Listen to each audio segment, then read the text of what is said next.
श्री शिवाय नमस्तुभ्यम। हर हर महादेव। आप सब पर मेरे देवादिदेव महादेव की कृपा यूं ही बनी रहे। आप सबकी मनोकामना पूरी जरूर हो। अगर आपने काफ़ी सारे उपाय कर लिए, उसके बाद भी आपकी कोई भी मनोकामना है जो पूरी नहीं हो रही है, आपका कोई भी काम है जो काफ़ी समय से पूरा हो ही नहीं रहा है, चाहे वो व्यापार से संबंधित हो, चाहे वो नौकरी से संबंधित हो, चाहे कारोबार से संबंधित हो, चाहे कोई भी काम हो, अगर आप पर कर्ज बढ़ रहा है, अगर आपके घर में धन लक्ष्मी ठहरती ही नहीं, तो आपको ये उपाय जरूर करना चाहिए। पूज्य गुरु जी की कथा से सुन करके समझ करके आपको बड़े ही विस्तार से समझाऊंगा, परंतु उससे पहले अगर आप भी महादेव के सच्चे भक्त हैं, चैनल को सब्सक्राइब करके कमेंट बॉक्स में हर हर महादेव जरूर लिखें। चलिए सबसे पहले बात करते हैं पहले उपाय की। इस उपाय के लिए आपको लेने हैं 2 कनेर के फूल। इसी के साथ आपको 1 बेलपत्र लेनी है। ध्यान रखें बेलपत्र कहीं से भी खंडित नहीं होनी चाहिए। इसी के साथ लेना है 1 साबुत चावल का दाना। साथ में 1 तांबे के पात्र में अपने घर से जल भर लेना है और इसे लेकर पहुंच जाना है आपको महादेव के मंदिर में शिवलिंग के पास। अब सबसे पहले आप 1 बेलपत्र जो अपने साथ लेकर आए हैं, उसे अपने सीधे हाथ में रखकर अपनी जो भी मनोकामनाएं हैं या फिर कोई समस्या है उसके लिए प्रार्थना करें और यह बेलपत्र भगवान शिव के शिवलिंग पर समर्पित कर देनी है। और इसके बाद आप 1 चावल का दाना इसी बेलपत्र पर समर्पित कर दीजिए और श्री शिवाय नमस्तुभ्यम मंत्र का जाप करें। इसके बाद आप 1 कनेर के पुष्प को माता अशोक सुंदरी के स्थान पर समर्पित कर देना है। कनेर की डंडी जलाधारी की तरफ होनी चाहिए। दूसरा कनेर का पुष्प भगवान शिव की शिवलिंग पर जलाधारी की तरफ डंडी करते हुए समर्पित कर देना है और श्री शिवाय नमस्तुभ्यम मंत्र का जाप करें। इसके बाद आप 1 लोटा जल भगवान शिव की शिवलिंग पर धीरे धीरे समर्पित कर देना है और श्री शिवाय नमस्तुभ्यम मंत्र का लगातार आपको जाप करना है।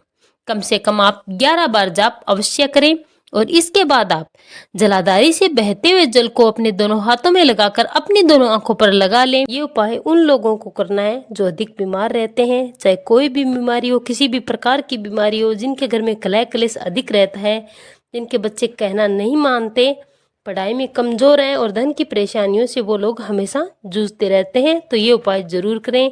इस उपाय के लिए आपको लेना है 1 बर्तन में गाय माता का कच्चा दूध और थोड़ा सा गुड़। इसे लेकर आपको चले जाना है महादेव के मंदिर में शिवलिंग के पास और अब इस दूध में आपको गुड़ को अच्छे से मिला देना है शिवलिंग के सामने। मिलाने के बाद आप इस गुड़ वाले दूध को भगवान शिव की शिवलिंग पर समर्पित कर दीजिए श्री शिवाय नमस्तुभ्यम मंत्र का जाप करते हुए, यानी कि मीठे दूध से आपको शिवलिंग का अभिषेक करना है। और इसके बाद हाथ जोड़कर आपको भगवान शिव से अपनी मनोकामना करनी है। आप जिस भी कार्य के लिए ये उपाय कर रहे हो उसके लिए प्रार्थना करनी है। बस इतना सा उपाय आपको करना है और आपके सारे संकट भगवान भोलेनाथ दूर कर देंगे।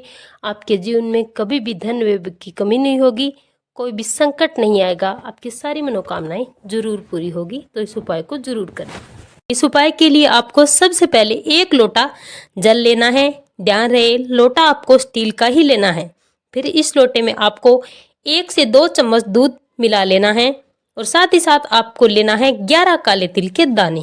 और इन सब सामग्री को लेकर आपको सबसे पहले पहुंच जाना है पीपल वृक्ष के पेड़ के नीचे और सबसे पहले जल के लोटे में 11 काले तिल के दाने डालते हुए आप 11 बार ओम नमः शिवाय मंत्र का जाप कर लीजिए।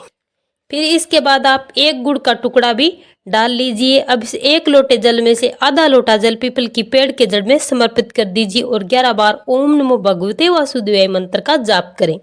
फिर इसके बाद आप आधा लोटा जल जो बचा है उसे लेकर पहुंच जाएं शिवालय शिवलिंग के पास और फिर इस जल को शिवलिंग पर धीरे धीरे समर्पित करते जाना है और लगातार श्री शिवाय नमस्तुभ्यम मंत्र का कम से कम 11 बार स्मरण कर लेना है। पूज्य गुरु जी ने कहा कि जो काले तिल के दाने लोटे में बच जाते हैं उन्हें अपने हाथ से निकाल कर शिवलिंग पर समर्पित कर दीजिए। काले तिल के दाने हमारे जीवन से हर प्रकार की समस्या को समाप्त कर देते हैं, संकट दूर होंगे और आपके धन से संबंधित समस्या का समाधान होगा। अब बात करते हैं पूज्य गुरु जी द्वारा बताए गए दूसरे उपाय की। इस उपाय के लिए आपको लेना है 1 लोटा जल। आपको स्टील का लोटा लेना है, उसमें जल भर लेना है। फिर इसी के साथ आपको लोटे में डाल देना है 1 चम्मच गाय माता का कच्चा दूध और साथ में लेना है 2 टुकड़े गुड़ और इसी के साथ 11 काले तिल के दाने। इसे लेकर सबसे पहले पहुंच जाना है पीपल वृक्ष के पेड़ के नीचे और इसके बाद आपको शिवालय जाना है। पहले पीपल के वृक्ष के नीचे पहुंचकर सबसे पहले आप 11 काले तिल के दाने इस एक जल के लोटे में डाल दें। दाने डालते वक्त आपको 11 बार ओम नमो भगवते वासुदेव मंत्र का जाप करना है। फिर अगर आपके पास गुड़ है तो उसमें गुड़ भी डाल दीजिए, क्योंकि मंगलवार के दिन इस गुड़ वाले जल से महादेव अतिशीघ्र प्रसन्न हो जाते। आप इस जल को आधा पीपल के वृक्ष में समर्पित कर देना है और 11 बार ओम नमः भगवते वासुदेव मंत्र का जाप करना है। और इसी के साथ आपको ओम पितर देवाय नमः मंत्र का भी 11 बार जाप करना है। दोनों मंत्रों को आपको 11-11 बार जाप करना है। फिर इसके बाद आप आधा लोटा जल लेकर शिवालय पहुंच जाएं। शिवालय पहुंचकर आपको धीरे धीरे शिवलिंग पर जल समर्पित करना है और लगातार श्री शिवाय नमस्तुभ्यं मंत्र का कम से कम 11 बार जाप करना है। पूज्य गुरुजी ने बताया कि लोटे में जो काले तिल के दाने बच जाते हैं उन्हें निकाल कर शिवलिंग पर हाथ से समर्पित कर देना है।